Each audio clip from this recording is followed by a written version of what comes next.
하나님께서 우리에게 주시는 말씀은 갈라디아서 2장 15절에서 19절의 말씀입니다. 제가 봉독합니다. 우리는 본디 유대 사람이요 이방 출신의 죄인이 아닙니다. 그러나 사람이 율법을 행하는 행위로 의롭게 되는 것이 아니라 예수 그리스도를 믿는 믿음으로 의롭게 되는 것임을 알고 우리도 그리스도 예수를 믿은 것입니다. 그것은 우리가 율법을 행하는 행위로가 아니라 그리스도를 믿는 믿음으로 의롭다고 하심을 받고자 했던 것입니다. 율법을 행하는 행위로는 아무도 의롭게 될 수 없기 때문입니다. 우리가 그리스도 안에서 의롭다고 하심을 받으려고 하다가 우리가 죄인으로 드러난다면 그리스도는 우리로 하여금 죄를 짓게 하시는 분이란 말입니까? 그럴 수 없습니다. 내가 헐어버린 것을 다시 세우면 나는 나 스스로를 범법자로 만드는 것입니다.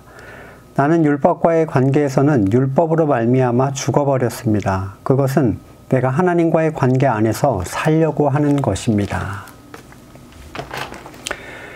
하나님께서는 과연 그 택하신 자들에게 지킬 수 있을 만한 것을 계명으로 주셨는가? 그게 가능한 것이었다면 율법을 통해서 의를 얻는 사람도 반드시 나왔어야 됩니다.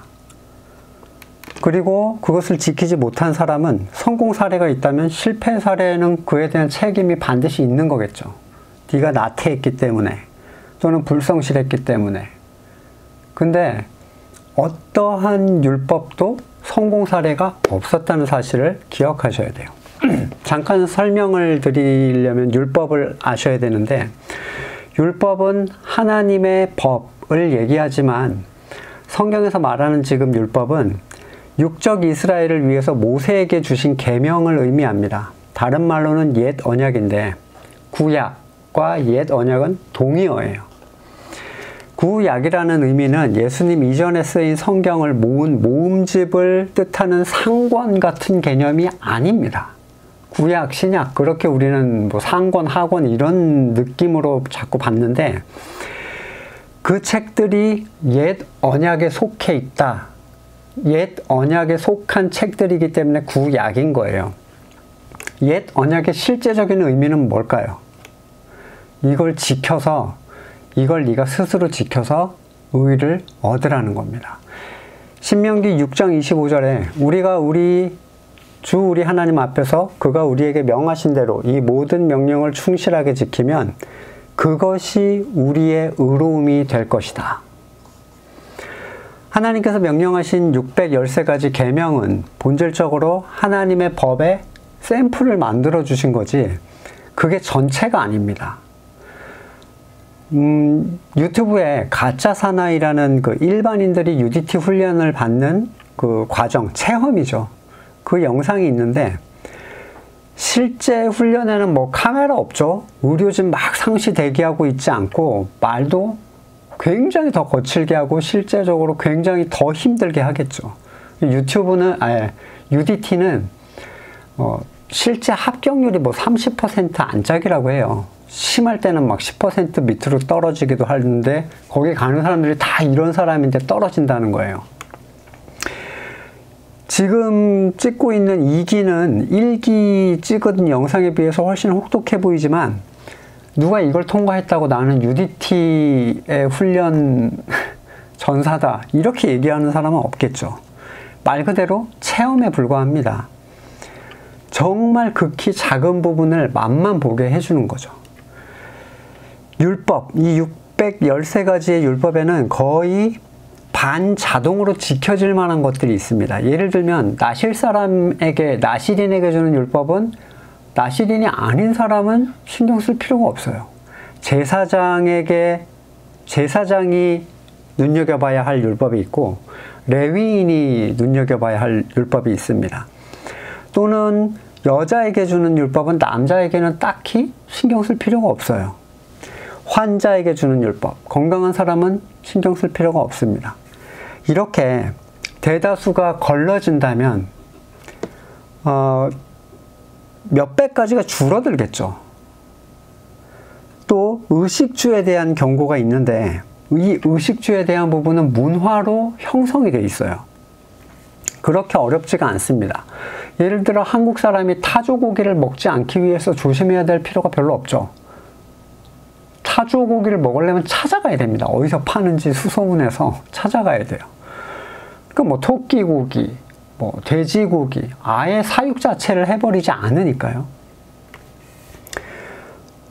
일반인들에게는 자신에게 적용될 만한 것을 추려보면 613가지 중에서 뭐 한 3분의 1, 4분의 1, 어쩌면 100가지 이내로 줄어들 수가 있고, 그것도 그 제한들을 완전히 통제하는 문화와 그 가르침 속에서 자라오고 사는 사람들에게 이건 어떤 의미로 나는 율법을 잘 지키고 있다라는 착각을 불러일으킬 수가 있습니다. 하나님께서는 이 명령을 주시면서 야, 이거 진짜 어려운 거라서 너네는 아무도 지키지 못할 거야, 이렇게 하지 않으시고 자, 줄 테니까 지켜서 의를 이루어라, 이렇게 말씀하셨을까요? 그래야만 체험적으로 그게 불가능하다는 것을 알 수 있기 때문이에요. 마치 뜨거운 걸 자꾸 만지려고 하는 애들한테 안 된다 안 된다 하면 소용이 없죠. 그래서 어지간히 뜨거운 그 국그릇 같은 거에다 이렇게 아뜨아뜨 한번 대주면 그 다음부터는 이제 기겁을 하고 안 만집니다. 한번 울고 나서 100마디 말보다 살짝 한번 대게 해주는 거죠. 중요한 것은 누가 보기에 잘 지켰느냐의 문제예요. 내 생각에 나는 잘 지켰다, 이건 소용없습니다. 더구나 이 율법에는 지켰노라고 뚜렷하게 말하기 뭐한 규정하기 어려운 율법이 들어있는데 율법의 핵심이죠. 나그네를 사랑하라, 신명기 10장 19절에 하나님을 사랑하라, 신명기 6장 5절 이웃을 내 몸과 같이 사랑하라, 레위기 19장 18절 이하에 자, 내가 사랑이라고 해서 뭔가를 합니다. 그러면 하나님께서 그걸 보시고 너는 사랑했다라고 말씀하실까요? 내가 잘해주고 내가 손해보고 신경 써주고 세상이 사랑이라고 할 만한 것들을 그에게 했을 때 하나님은 네가 사랑했다라고 인정을 해주실까요? 사람의 마음에도 들지 못하는 인간이란 존재가 모든 것을 창조하시고 꿰뚫어 보시는 하나님 앞에서 나는 하나님을 사랑했노라, 그렇게 착각하는 사람이 정말 많죠. 자기가 하나님하고 눈물 좀 흘리면 정말 사랑한다고 생각해요. 아, 차라리 사랑하지 않는다고 생각하는 사람과 대화하는 게 훨씬 편합니다. 왜냐하면 이 착각을 깨는 거는 어마어마하게 많은 에너지가 들어가요. 모세의 율법 완벽하게 지켜서 난 지켰다라고 말할 수 있는 사람이 과연 있는가? 모세 자신도 율법을 지켜서 의롭다 하심을 받은 사람이 아니에요. 겨우 613가지 뿐인데 이것을 지키는 환경에서 자라고 이걸 가르치는 부모와 선생과 문화 아래 있었는데도 단 한 명도 율법으로 의롭게 되지 못했습니다. 여호수아 22장 5절 당신들은 오직 주님의 종 모세가 당신들에게 명령한 계명과 율법을 열심히 쫓아 지키십시오. 열왕기상 2장 3절 너는 주 너희 하나님 명령을 지키고 모세의 율법에 기록된 대로 계속 강조하죠. 열왕기하 17장 34절에도 오늘까지도 그들은 옛 관습을 따르고 있어서 주님을 바르게 경외하는 사람이 없다. 그들에게 명하신 율법과 법도와 율법과 계명을 지키지 않는다라고 표현을 하고 있어요. 그러니까 누구도 안 하는 거예요. 그렇게 강조했는데도 안 합니다. 근데 누구도 성공할 수 없었던 이 일을 하나님 보시기에 성공한 구약의 사례가 있어요.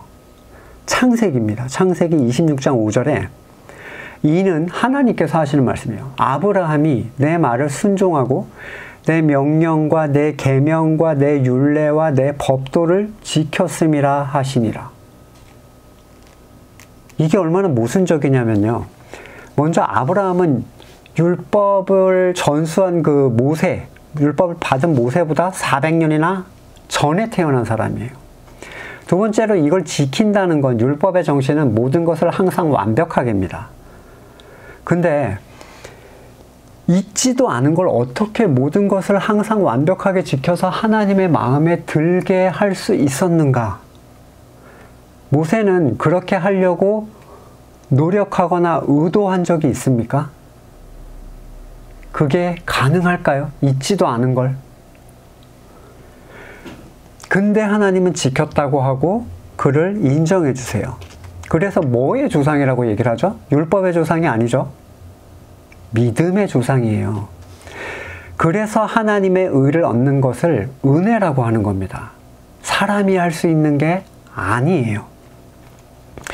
자신의 수준을 몰랐던 이스라엘 백성들은 실패를 고백하도록 주어진 이 율법의 샘플, 그렇죠? 아, 정말 이건 못하겠어요 라고 고백하도록 주신 샘플을 들고 성공을 위한 연구를 시작합니다. 어떻게 하면 더 잘 지킬 수 있을 것인가? 그래서 율법을 지키기 위한 계명을 추가적으로 제작을 합니다. 너무 애매하고 지키고서도 지켰다라고 말하긴 뭐하고 이러니까 자기들 속에 편해야 되는 거예요. 그래서 이 유대 지도자들이 모세 율법에 대한 평을 어떻게 내리냐면요. 모세 율법이 원리만을 가르치고 있어서 실생활에 구체적으로 적용하기 위해서는 상세한 규범이 필요하다라고 결론을 내립니다. 그리고 각 율법의 실천 항목에 해당하는 교문, 명령들을 가르치기 시작했는데 이게 예수님 당시에 율법의 613가지 10배가 넘는 6000가지에 이르렀어요. 예수님 당시에만. 쉽게 말하면 합격선이 확실해야지 우리가 마음이 편하잖아요. 그러니까 자기가 그 틀을 만들어 버리는 거예요. 여기까지 하면 한 걸로 하자. 보세요. 안식일. 쉰다는 건 도대체 어디까지가 쉬는 겁니까? 몇 걸음까지, 어느 정도 거리까지, 얼마나 무거운 무게를. 확증이 되어야 마음이 편하겠죠. 탈무드는요. 12,000쪽이나 된대요. 어마어마한 분량인데 세상에 새로운 것이 나타나면 거기에 대한 추가적인 계명이 붙어야 돼요. 자동차가 있기 전에는 자동차에 대한 율법이 필요 없었죠. 전기, 자동차, 비행기 거기에 관한 율법들이 추가적으로 들어가야 됩니다. 그들은 포기하지 않고 자신들 안에 있는 순종이라는 것으로 의를 이루려고 했어요. 갈라디아서 2장 20절은 가장 많이 설교되는 본문이기도 하지만 가장 많이 설교되는 만큼 가장 잘못 설교되는 본문이기도 한데 만약에 이 본문이 바르게 설교되고 있다면 지금 있는 건물의 교회들은 유지되지 못합니다. 온통 자기 노력, 사람의 계획, 결과물들, 각종 지켜야 할 규정들을 추구하는 건물의 교회에서 내가 그리스도와 함께 죽었다라는 것을 이해할 수 있을까요?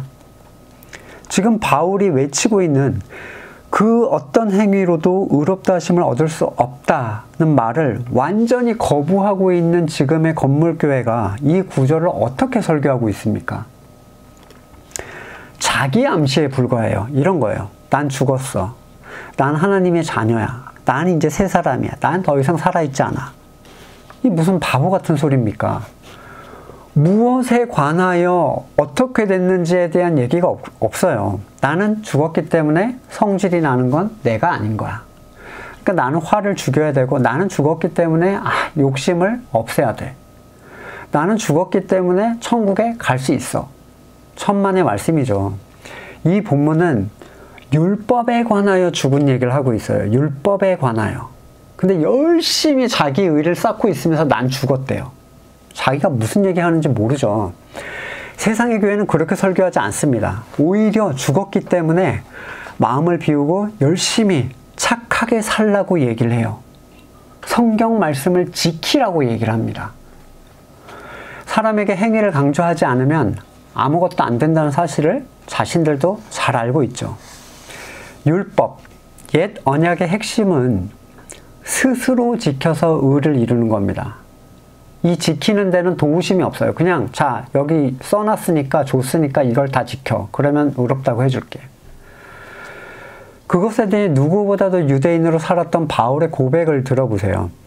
우리는 본디 유대 사람이요. 여기서 말하는 우리는 유대인으로 태어나서 율법에 속했던 자들을 얘기하고 지금 듣고 있는 사람들은 누굽니까? 어리버리 유대인의 율법을 지키려 하던 갈라디아 이방인들이에요. 그러니까 이방인들에게 한 얘기예요. 야, 우리는 원래 그런 존재였어 라고 얘기하는 겁니다. 유대인에게 있어서 이방인은 죄인, 천대하던 개처럼 부정한 자들, 구원과 관계없는 자들. 그래서 구약의 관점에서는 이방인이라는 건, 택함을 받지 못했다는 것은 하나님과 관계없는 본질적인 죄인이요, 택한 자를 미워할 수밖에 없는 원수로 여겨집니다. 하나님의 소유가 아닌 것은 사탄의 소유였어요. 그런데 율법에 극단적 열심을 내던 바울이 무엇을 깨달았다고 합니까? 지금 말하는 것은 구원에 대한 것보다 좀 더 근본적인 걸 얘기하는데, 구원을 받기 위하여 의를 얻는 방식에 대해서 얘기를 하고 있습니다. 어떻게 의를 얻는가가 구약과 신약의 차이죠. 옛 언약과 새 언약의 차이이고, 자, 스스로 지켜서 의를 얻으면 구약이고, 구약에는 제외되는 종류의 사람이 있어요. 이방인은 제외입니다. 구약에는 아예 포함이 안 되죠. 그리고 모든 것을 항상 완벽히 못 지킨 택한 사람도 구약에서 제외가 돼요. 그러니까 이방인은 원래 제외고, 모든 것, 하나님의 율법을 완벽하게 지키면 구약에 포함되는 거예요. 이 약속이 그에게 주어지는 거죠. 신약에 있는 은혜는, 신약에 있는 은혜로 의를 얻으려면 한 종류의 사람이 제외가 됩니다. 첫 번째는 택함을 받은 사람 안에서 구약의 방식으로 의를 자꾸 주장하면은 그 사람은 신약, 새 언약이 제외가 돼요. 스스로 나는 의를 이룰 거야, 이거를 자꾸 주장하면 거저주는 의를 받을 수 없어요. 자, 구약에는 성공한 사람이 없었죠. 옛 언약에는. 예, 구약은 누구에게나 차갑고 단호합니다. 근데 신약은 달라요. 신약은 구약에서 정해져 있던 모든 틀을 다 깨부셨어요. 구약에서 정한 틀은 실패를 인정하게 하기 위한 샘플이었기 때문인데, 자, 뜨거운 국그릇을 만져보고, 아, 김이 나는 건 조심해야 되는구나. 배우면 되는데, 이 무지한 자들이 온몸이 다 상해가는데 자기는 괜찮다. 심지어 더 뜨거운 것도 난 들 수 있다. 이러고 있는 거죠. 이들이 이것을 주장하는 이유는 그것을 알게 된다는 사실 자체가 은혜로만 이루어지는 일이기 때문입니다. 하나님께서 그에게 보여주지 않으시면 누구도 새 언약으로 들어오지를 못합니다. 육적 이스라엘 민족은 구약에 대한 실패의 시범조교예요. 그러니까 뭐, 야, 시범조교 앞으로 나와. 그럼 어떻게 하는지 보잖아요. 그러니까 앞으로 택함을 받을 사람들이 구약을 보고, 야, 이걸 통해서는 무조건 실패하는 걸 보여주는 거라고요. 근데 신약에 속하는 이방인인 주제에 구약의 의를 추구하고 있어요. 바보 아닌가요? 자기에게 독이 되는 사항을 자기가 다시 끌어당겨가지고 쓰려고 하는 거예요. 자, 율법으로부터 끊어진 죄인인 이방인이 하나님한테 받은 땅이 있어요? 11절 내라는 건 땅을 주었기 때문에 땅을 받지 못한 레위를 위해서 10분의 1을 주는 거라고요. 근데 땅을 받은 적이 없는데 11절 막 냅니다, 갑자기. 율법에도 없는 주일 성수랍니다. 주일 성수는요, 여러분, 안식이라고는 아무 관계가 없는 내용이에요. 자, 율법을 전달해준 모세가 무덤에서 벌떡 일어날 일이죠. 한국에 있는 사람들이 율법을 지키기 시작했습니다. 자기들 방식으로. 바울은 전심으로 율법을 지켜서 구원의 의를 얻으려고 했던 사람입니다. 근데 그리스도를 만나고 다시 율법을 바라봤더니 누구도 의롭게 될 수 없다는 사실을 발견해요. 그때서야. 율법을 보는 눈이 가려지면 그걸 지킬 수 있다라는 생각이 자꾸 드는 거예요. 고린도후서 3장 14절에 그러나 그들의 마음이 완고하여 오늘까지도 구약을 읽을 때 그 수건이 벗겨지지 아니하고 있으니 그 수건은 그리스도 안에서 없어질 것이라. 오늘까지 모세의 글을 읽을 때 그 수건이 마음을 덮었도다. 그러나 언제든지 주께로 돌아가면 수건이 벗겨질 것이다. 이 수건이 눈을 가리고 있으면 율법은 절망이 아니라 해볼 만한 것이 되는 거예요. 그 정도 할 수 있어, 나도 11조 낼 수 있어. 독하게 마음 먹고 나 10에 3조까지 할 거야 막 이러잖아요. 해볼 만하다라는 생각이 드는 게 뭡니까? 먹음직도 하고 보암직도 하고 지혜롭게 할 만큼 탐스러워 보여요. 이 눈이 가려져 있는 사람들에게는. 그래? 이런 것들만 하면 돼? 내 순종을 보여주겠다. 나의 헌신을 보여드리겠다. 하나님을 위한 나의 열심을 보여드리겠다. 자신이 하나님의 율법을 들고 선악의 주관자가 돼서 그걸 다스려 보려고 하는데 율법이 그를 파멸로 몰아갑니다. 로마서 10장 2절 내가 증언하노니 그들이 하나님께 열심히 있으나 올바른 지식을 따른 것이 아니다. 하나님의 의를 모르고 자기 의를 세우려고 힘써 하나님의 의에 복종하지 아니하였느니라. 여기에서 말하는 하나님의 의는 복음을 얘기합니다. 그리스도는 모든 믿는 자에게 의를 이루기 위하여 율법의 마침이 되신다. 모세가 기록하되 율법으로 말미암는 의를 행하는 사람은 그 의로 살려니와, 그러니까 율법을 지켜서 의를 이룰 사람은요, 그리스도의 은혜로 사는, 의로 사는 게 아니라 그거 지켜서 살 수 있다는 거예요. 근데 누구도 성공하지 못했습니다. 그 눈을 가린 수건은 그리스도 안에서만 없어질 수 있어요. 그리고 그 안에 돌아가는 것은 오직 하나님의 일이지 사람의 의지나 선택의 문제가 아니에요. 바울이 돌아가려고 돌아간 것이 아니듯이 구원은 오직 주시는 분께 달려 있습니다. 율법을 선택한 자는 율법으로 살 수 있어요. 하지만 은혜는 누릴 수 없는데 바보같이 율법을 추구하면서 은혜를 계속 말하는 거예요. 계시록에 있는 사람들이죠. 3장 15절 네 행위를 아노니 네가 차지도 않고 뜨겁지도 않다. 차든지 뜨겁든지 해라. 미지근하면 너를 토하에 낼 거다. 자, 입에는 은혜를 달고 살아요. 은혜는 따뜻합니다. 뜨거워요. 안아줍니다. 근데 율법은 어때요? 엄청 차갑죠. 칼 같아요. 절대로 봐주는 게 없습니다. 그들에게는 성령으로부터 흘러나오는 행동이 없고 사람이 만들어 놓은 계명을 지키면서 되게 만족하고 살아가요. 은혜와 율법을 동시에 사는 사람들, 은혜의 뜨거움과 율법의 차가움은 동시에 갈 수가 없어요. 율법을 통하여 은혜로 들어오는 거예요. 그걸 버리고. 율법으로 의를 쌓아 올리던 바울은 하나님의 주권적인 선택에 의해서 그리스도를 통하여 눈에 가리워졌던 것을 수건을 벗고 다시 율법을 봤어요. 근데 다른 율법이 보이기 시작하는 겁니다. 자기가 알던 율법이 아니에요. 로마서 7장 5절에 우리가 육신에 있을 때는 율법으로 말미암는 죄의 정욕이 우리 지체 중에 역사하여 우리로 사망을 위해 열매 맺게 했더니 이제는 우리가 얽매였던 것에 대하여 죽었으므로 율법에서 벗어났으니 이러므로 우리가 영의 새로운 것으로 섬길 것이요 율법 조문의 묵은 것으로 아니할지라. 율법으로 하지 말자는 얘기를 하고 있어요. 눈이 가리워졌을 때는 율법으로 인한 자기의 절망을 발견하지 못했어요. 그들에게 율법은 오히려 절망으로 끌고 들어가는 사망의 열매를 맺게 했지만 본인은 그게 사망이라고 생각하지 않은 거죠. 눈이 가리워져 있었으니까요. 율법은 옛사람에게 역사합니다. 옛사람이 누구예요? 스스로 선악의 주권을 가져온 그 생명, 아담으로부터 받은 생명에게 역사를 해요. 율법이라는 것은. 그는 사탄을 주인으로 삼는 존재고 하나님의 주권을 거부하는 존재고 자신으로부터 나오는 것으로 선과 의를 주장하는 존재입니다. 율법은 이 지체 중의 역사에서 사망을 위해 열매 맺게 만드는 역할을 감당하고 있어요. 로마서 7장 7절에 그런즉 우리가 무슨 말을 하리요? 율법이 죄냐? 그럴 수 없느니라. 율법으로 말미암지 않고 내가 죄를 알지 못하였으니 그러나 죄가 기회를 타서 계명으로 말미암아 내 속에 온갖 탐심을 이루었으니 율법이 없으면 죄가 죽은 것이다.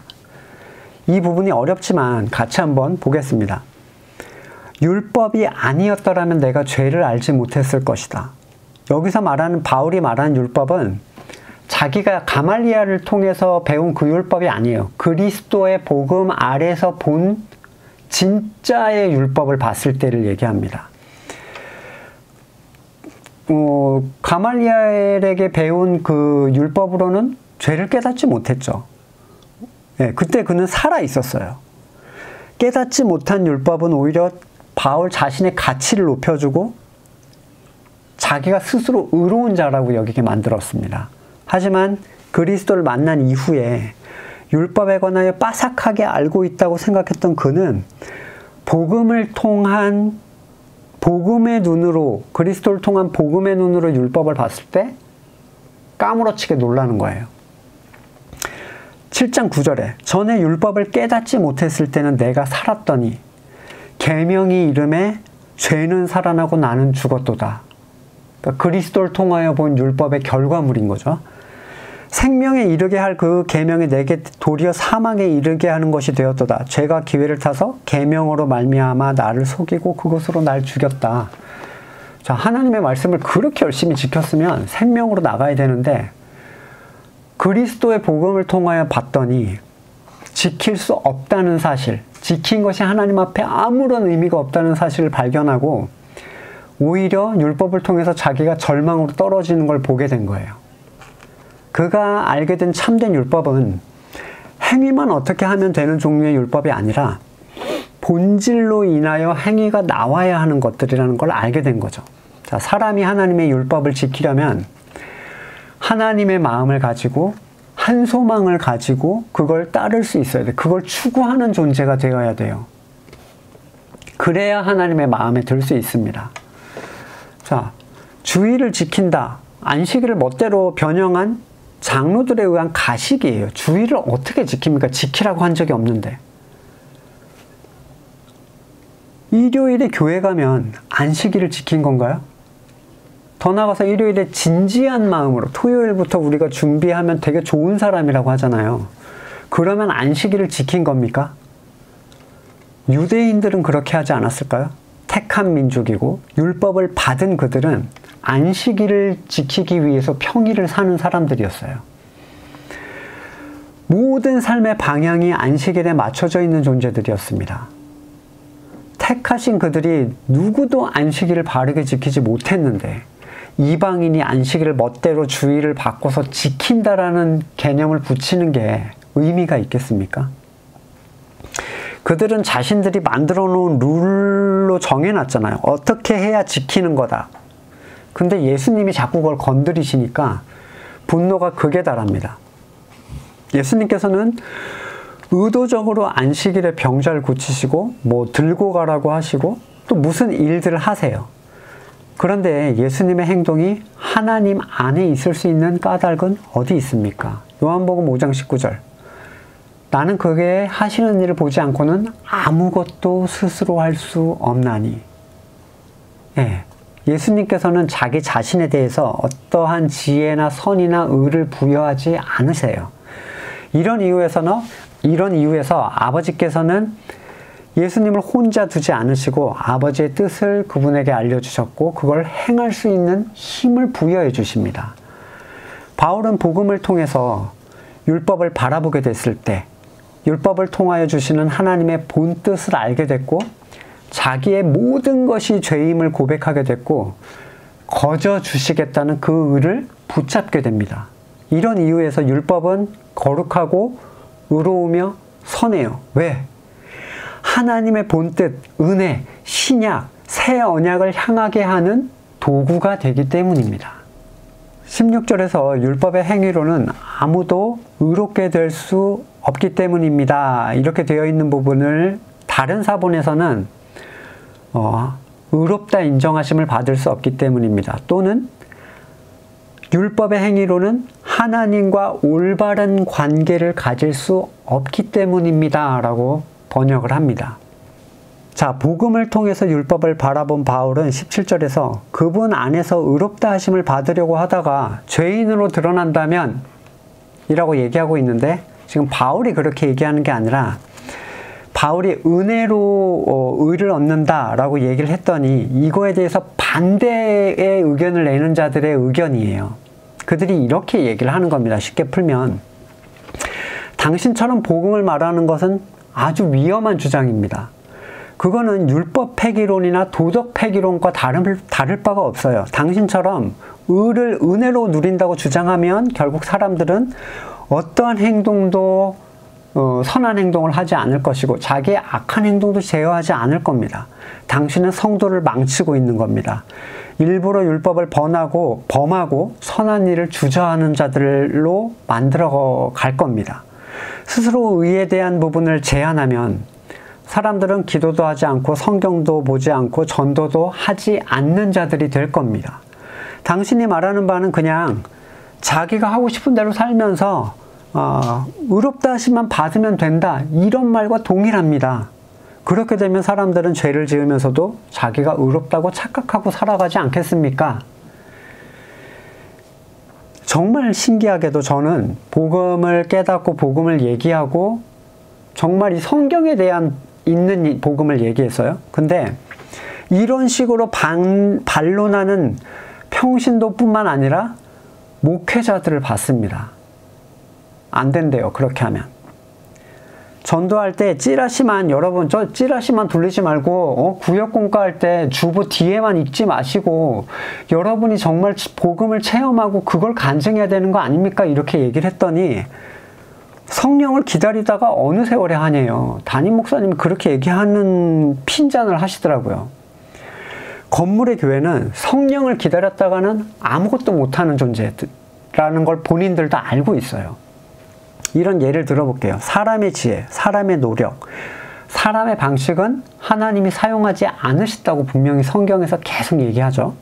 왜냐하면 이게 조금이라도 들어가서 그게 성공을 하면, 그래서 누가 복음을 받아들이거나 그것으로 그리스도를 알게 되었다고 하면 사람들은 미친 듯이 그 방법을 위로 올립니다. 이거다, 이 방법이었어, 우리가 다 할 수 있는 거야. 그래서 하는 거예요. 뭐 행사 만들고 그런 게 다 그런 겁니다. 자, 베드로가 고기잡이에 실패하지 않았더라면, 베드로가 낸 의견이 예수님께 수렴돼서 거기서 많은 고기를 잡았더라면, 과연 주님께서 고기를 잡게 해주셨다라고 100% 인정할 수 있었을까?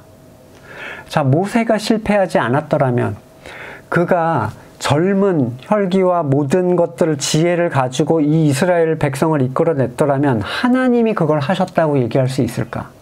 요셉이 감옥에 가고 누명 쓰고 감옥 가고 노예로 팔려가지 않고 이집트에서 엘리트 코스 밟아가지고 총리로 올라갔더라면 하나님이 이 일을 하셨다고 고백할 수 있었을까? 천만의 말씀입니다. 사람은 조금만 자기 거가 들어가면 교만해지는 존재예요. 절대로 나로부터 이게 나올 수 없다라는 고백이 있어야만 하나님께 영광을 돌릴 수가 있습니다.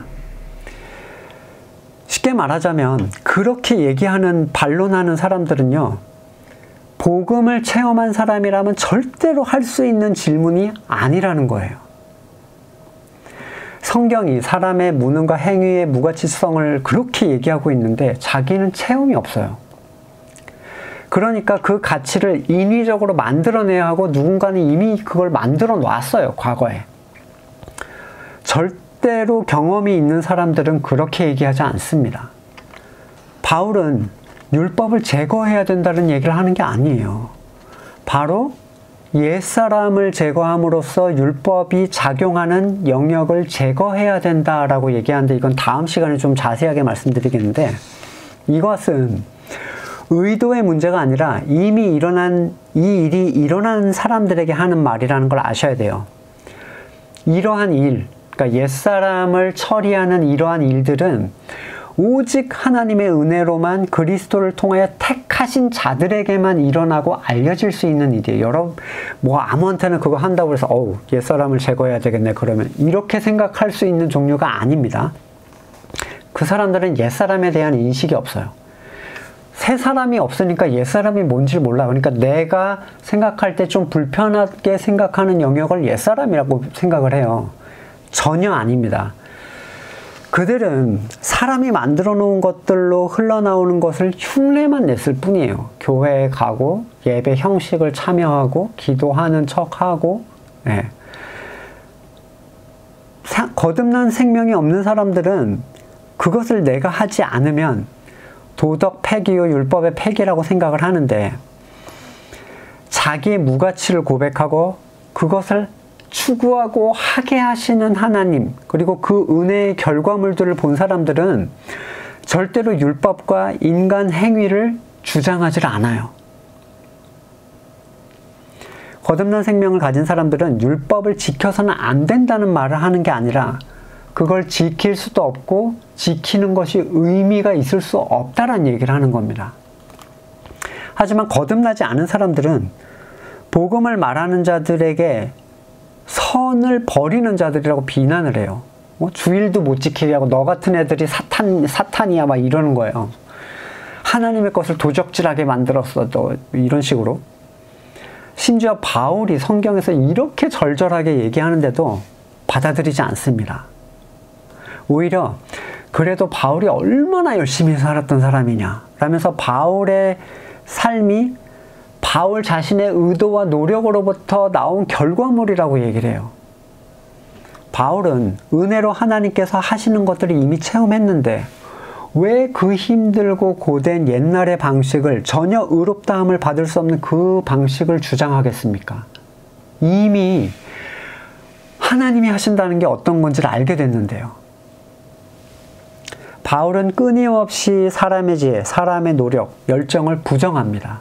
하지만 율법에 속한 사람들은 그걸 이렇게 받아들여요.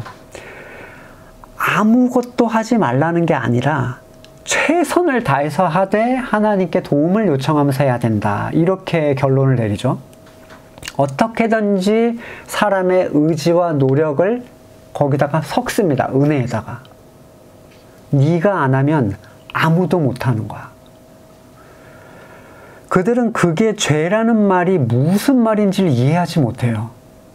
그들에게 있어서 사람의 지혜와 노력은 방향만 좋다면 아주 선한 거라고 인정을 하는 거예요. 그러니까 교회에서 그렇게 뭘 만들어내는 겁니다. 작전을 해야죠. 연말만 되면.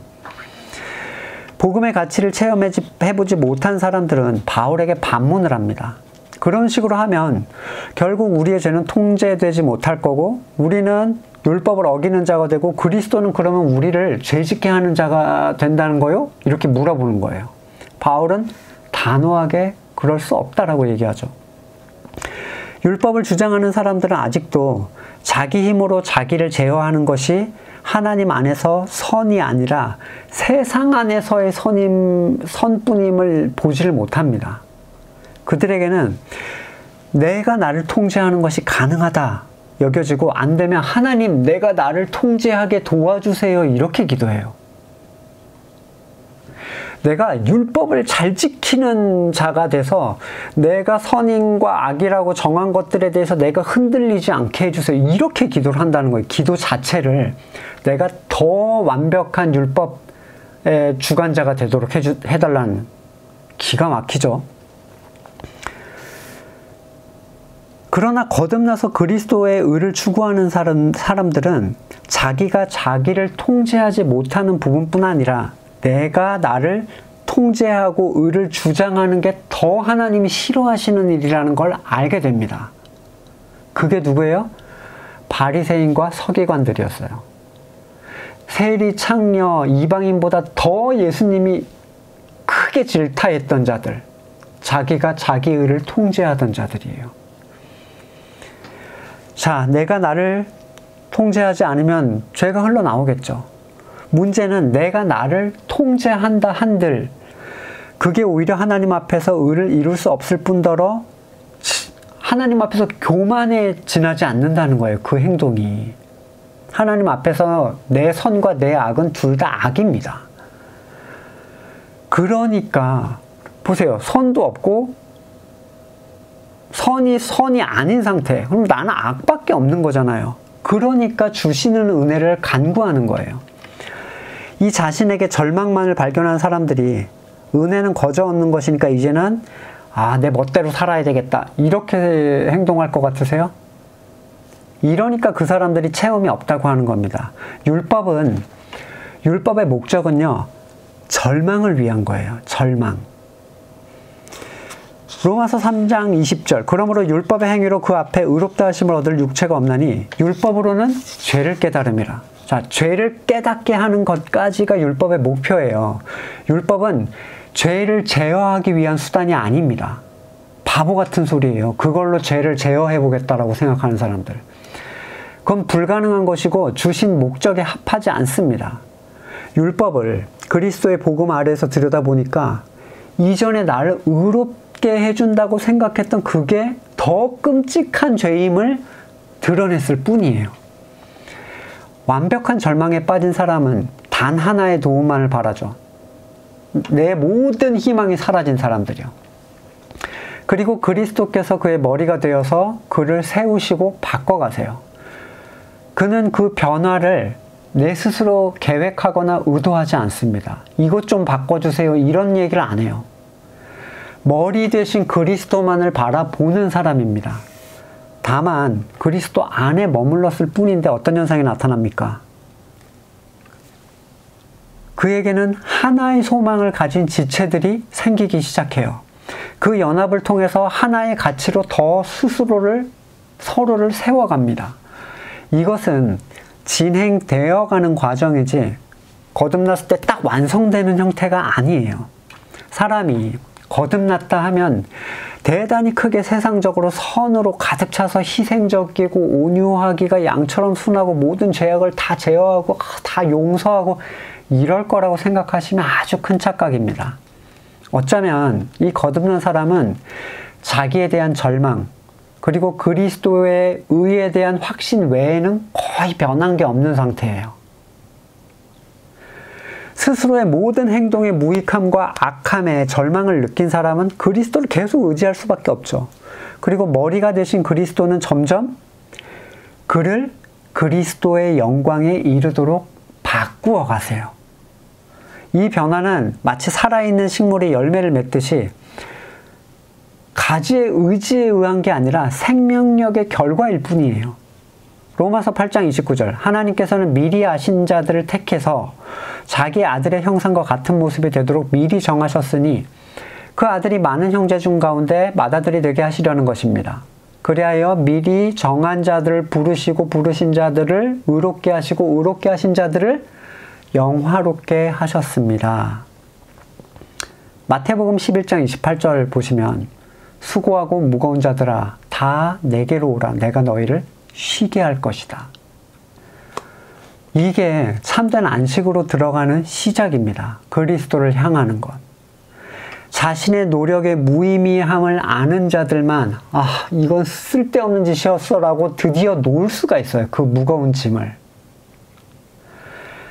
시편 68편 19절에 날마다 우리 짐을 지시는 주 곧 우리의 구원이신 하나님을 찬송할지로다. 이게 아니면 누가 하나님 앞에서 쉴 수가 있겠습니까?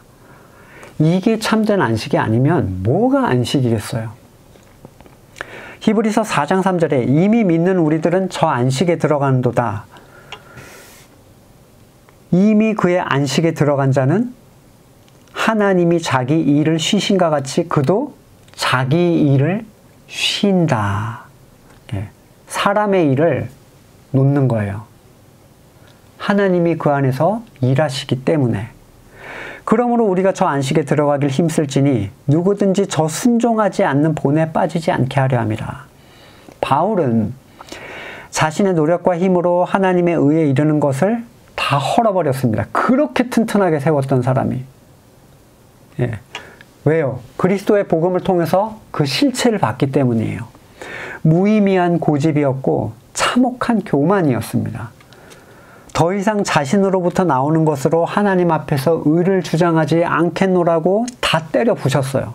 그런데 그가 다시 그것을 세운다면 스스로 하나님의 의를 범하겠다는 선언을 하는 게 되는 거죠. 죄는요, 하나님 앞에서 죄는 세상 기준에서 악한 게 아니라 하나님의 선악의 주권을 인정하지 않는 게 죄입니다. 요한일서 3장 4절 죄를 짓는 자마다 불법을 행하나니 죄는 곧 불법이다. 지난번에 요한일서 설교 때 말씀드렸는데 하나님의 법이 내 안에 없는 상태, 내가 스스로 주장하는 상태가 죄라는 거예요. 그렇다면 현재 문제, 우리가 보편적으로 가지고 있는 이 교회 문화, 여기에 문제의 시발점은 어디에 있다고 생각하세요? 참된 고백과 체험이 없는 세례에 있습니다. 그런 자들이 장성해서 자기가 거듭난 자라고 여기는 게 문제고, 그런 자들이 항존직되고 당회되고 목회자가 돼서 멋대로 사람의 일을 만들어 놓고 율법을 지키라고 하는 게 문제예요. 쉽게 말해서 거듭나지 않고 자신의 절망을 체험하지 못한 자들이 하나님의 이름으로 하나님의 일을 추진한다는 게 문제입니다. 율법의 행위가 만들어지고 강요되고 하지 않으면 정죄받고 지키면 의롭다 칭함을 받는 시대가 된 지가 수천 년이 됐죠. 이렇게 될 수밖에 없는 것은 참된 기독교는 결코 많은 수가 있는 것이 아니기 때문입니다. 기독교라는 틀을 주도하는 세력이 참된 기독교인이 될 수가 없어요. 왜냐하면 참된 신앙인이 많다 한들, 정말로 거듭난 사람이 많다 한들 규정이나 틀로 그거를 유지하려고 하지 않습니다. 왜요? 그러면 사람의 것이 돼버리거든요. 강요나 행위로 이어질 수가 없어요. 성령으로 난 사람만이 참된 성도죠. 누구도 거듭남을 의도해 주거나 도움을 줄 수가 없단 말이에요. 그런데 어떻게 이 사람들이 자신들이 주도적 그룹으로 세상의 조직에서 기관을 만들고 전체 기독교인을 통제하고 컨트롤하려고 하겠어요? 그런 시도가 선한 것처럼 보일 수는 있어도 그것은 머리의 일이지 지체의 일이 아닙니다. 그렇게 내버려두면 엉망이 될 것 같다고요? 지금은 엉망이 아닙니까? 사람으로부터는 어떠한 선함도 나올 수 없다는 이 전제의 의미를 여러분은 체험하셨습니까? 그렇다면 그 결과로서 율법을 행하여 특정 어떤 것을 행하여 의를 주장하려는 모든 행위를 여러분은 내려놓고 머리를 바라보고 계시며 그 생명을 기다리고 있으며 그 생명의 현상을 삶 속에서 발견하고 계시는가? 말씀을 놓고 여러분 한번 각자 기도할 수 있기를 원합니다. 같이 기도하시겠습니다.